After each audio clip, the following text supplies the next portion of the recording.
سیاسیات کے ساتھ اعجاز حیدر آپ کی خدمت میں حاضر۔ ریاستیں جوہری صلاحیت کا حصول کرتی ہیں اپنی حفاظت کے لیے۔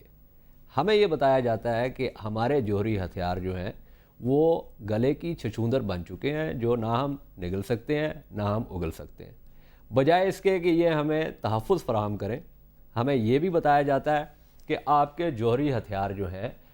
وہ غلط ہاتھوں میں جا سکتے ہیں۔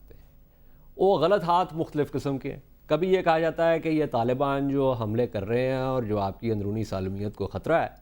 اس کی بنا پہ یہ ہتھیار جو ہیں ان کے ہاتھ بھی جا سکتے ہیں۔ کبھی ہمیں یہ بتایا جاتا ہے کہ پاکستان کی فوج یا انٹیلیجنس ایجنسیز یا وہ جو لوگ جو ان ہتھیاروں کی حفاظت پہ مامور ہیں، ان میں سے کچھ طالبان کے ساتھ مل کے ان ہتھیاروں کو ان تک پہنچا سکتے ہیں۔ اس سے کیا مراد ہے، اس کے حوالے سے تو ہم تفصیلاً بات کریں گے، لیکن یہ ایک تواتر سے یہ خبریں چلتی رہیں پچھلے 3-4 سال میں۔ اسٹریٹجک پلانز ڈویژن جو کہ نیشنل کمانڈ اتھارٹی کا سیکریٹریٹ بھی ہے اور ان ہتھیاروں کی حفاظت کی جس کی ذمہ داری ہے بنیادی، انہوں نے پچھلے 3-4 سال میں بہت ساری بریفنگز دیں، بہت سار کھپایا، اندرون بھی لوگوں کو بتایا، بیرون بھی جس حد تک بتایا جا سکتا ہے بتایا کہ دیکھیے یہ ہتھیار محفوظ ہیں، یہ کہیں نہیں جا رہے، ہم بیوقوف نہیں ہیں۔ لیکن معاملہ ٹھنڈا نہیں پڑتا۔ ابھی پچھلے دنوں سیمور ہرش جو کہ کافی مشہور ہیں اپنی انویسٹیگیٹو رپورٹنگ کے حوالے سے، انہوں نے نیو یارکر میں ایک مضمون شائع کیا جس میں انہوں نے پھر یہ بات کی اور یہ کہا کہ ایک تو یہ مصیبت ہے کہ امریکی حکومت کے جو نمائندے ہیں ان کا خیال یہ ہے کہ یہ ہتھیار جو ہیں وہ اندر خانے جو ہے کسی طریقے سے غیر محفوظ ہو سکتے ہیں۔ ساتھ ہی انہوں نے ایک اور بات یہ بھی کی کہ پچھلے دنوں یہ ایک اطلاع آئی کہ کوئی جوہری ہتھیار جو ہے وہ لاپتہ ہو گیا، یعنی اے مسنگ نیوک اور اے لوس نیوک اور a broken arrow as it's called. اور یہ کہ ایک ٹیم جو ہے وہ فلائی کروائی گئی امریکہ سے اور وہ دبئی پہنچی اور دبئی پہنچ کے پتہ چلا کہ یہ اطلاع غلط تھی۔ اس کے علاوہ موصوف نے یہ بھی کہا کہ ایک ٹیم جو ہے ان ہتھیاروں کی حفاظت کے لیے وہ پاکستان کی سرزمین پہ موجود ہے۔ تو یہ وہ تمام چیزیں ہیں کہ جن کے حوالے سے ہم نے سوچا کہ بات کی جائے لوگوں سے۔ اسی کے ساتھ منسلک ایک اور معاملہ ہے اور وہ ہے پاکستان کی سرزمین پہ کیا موجود ہیں امریکی سیکیورٹی کمپنیز جنہیں آپ پی ایم سیز کہتے ہیں، پرائیویٹ ملٹری سیکیورٹی۔ اس حوالے سے بلیک واٹر کا ذکر ہوا جو کہ اب زی انٹرنیشنل ہے۔ اب بلیک واٹر جو ہے ایک بہت ہی کنٹروورشل جو ہے وہ پی ایم سی ہے اور وہ جیرمی اسکیہل جو ہے ایک رپورٹر جو ہے اس نے اس پہ کتاب بھی لکھی ہے، اس پہ بہت زیادہ تحقیق بھی کی ہے۔ اسی طرح ڈن کاپ یا ڈائن کاپ جو ہے اس کے حوالے سے بھی بات ہوئی کہ کیا وہ کمپنی موجود ہے۔ جو ڈن کاپ جو ہے وہ بھی بہت کنٹروورشل ہے، تو ہم نے سوچا کہ اس حوالے سے بھی گفتگو کی جائے۔ تو یہ پروگرام جوہری ہتھیاروں کے حوالے سے اور ان سیکیورٹی ایجنسیز کی پریزنس کے حوالے سے، اور اس سے اگلا پروگرام جو ہے وہ بھی اسی تسلسل سے ہے، اور ہم یہ دیکھنے کی کوشش کریں گے کہ معاملات کیا ہیں، کیا ہمارے جوہری ہتھیار واقعی غیر محفوظ ہیں، اور اگر غیر محفوظ نہیں ہیں تو کیوں یہ تواتر سے خبریں آتی ہیں کہ یہ غیر محفوظ ہیں، کیا ان کے پیچھے کوئی کسی قسم کا موٹیو ہے، اور اگر ہے تو کیا ہے۔ اس پہ تجزیہ بھی کریں گے۔ جو امریکی ایمبیسی جو اسلام آباد میں ہے ان کے ایک نمائندے سے بھی بات کریں گے، اور اس کے علاوہ بریگیڈیئر فیروز حسن خان جو کہ پہلے ڈائریکٹر ایکٹا تھے، ان سے جو ایس پی ڈی میں، ان سے بھی گفتگو کریں گے، اور اس معاملے میں کچھ تھوڑی سے حقائق اور میں آپ تک پہنچاتا ہوں، اور شروع کروں گا اس آرگنائزیشنل سٹرکچر سے جو کہ ایس پی ڈی کا ہے۔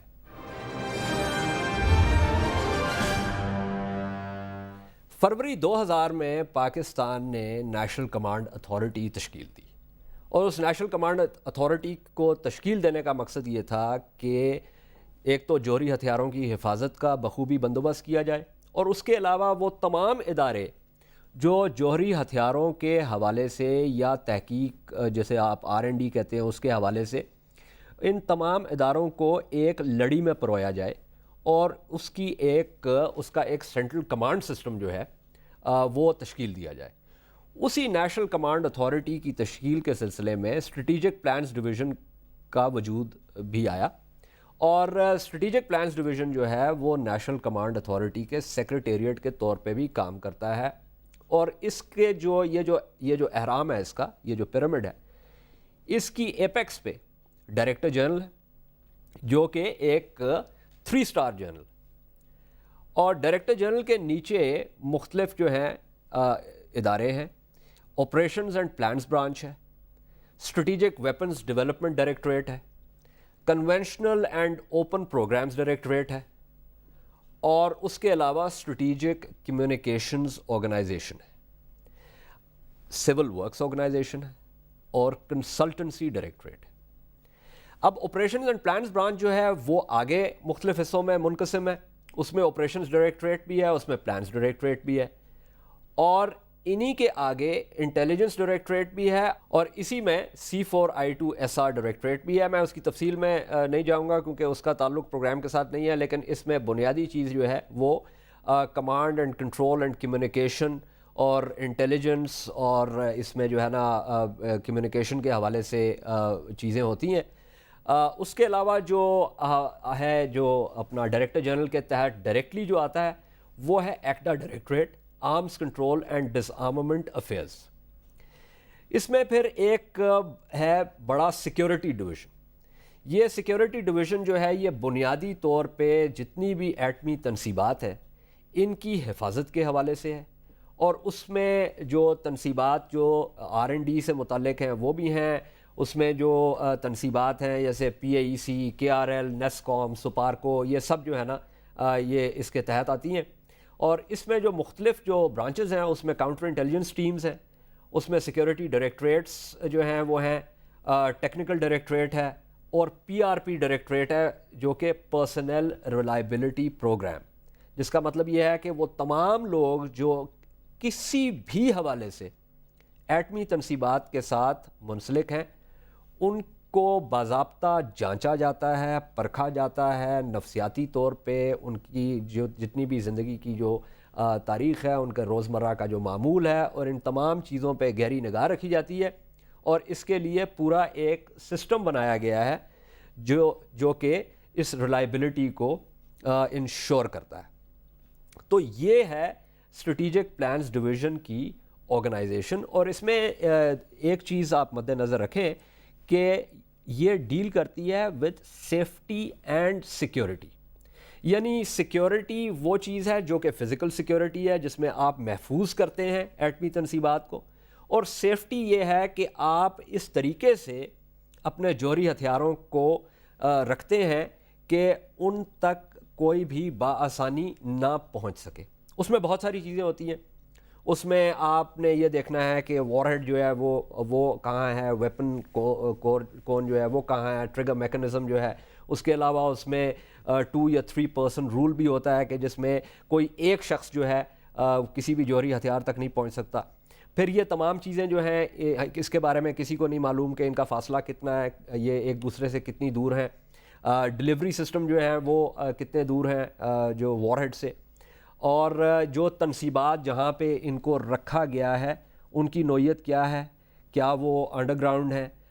ان کی حفاظت جو ہے اس کے لیے 8 سے 10 ہزار لوگ جو ہیں وہ مامور ہیں ان کی حفاظت پہ، اور اس کے علاوہ ان کو اور بھی طریقوں سے سیکیور کیا جاتا ہے۔ تو یہ وہ تمام چیزیں ہیں جو کہ ایک میں نے آپ کو بریف اوور ویو دیا ہے، اس میں بہت ساری اور تفصیلات ہیں جن میں ہم جا نہیں سکتے چونکہ ہمارے پاس وقت کی کمی ہے، لیکن یہ بہت ساری ایسی چیزیں اور کئی جو اس میں سیفٹی اور سیکیورٹی میکنزمز ہیں ان کے بارے میں تو ہمیں پتہ بھی نہیں ہے، اس لیے کہ یہ تمام انفارمیشن اور یہ معلومات نیڈ ٹو نو بیسس پہ دی جاتی ہیں کہ ہر شخص کو صرف اس حد تک جس حد تک اس کو جاننے کی ضرورت ہوتی ہے اس حد تک معلومات اس کو فراہم کی جاتی ہیں۔ یہ ایک بنیادی اصول ہے، اور یہ اصول بھی سیفٹی اور سیکیورٹی کے زمرے میں آتا ہے۔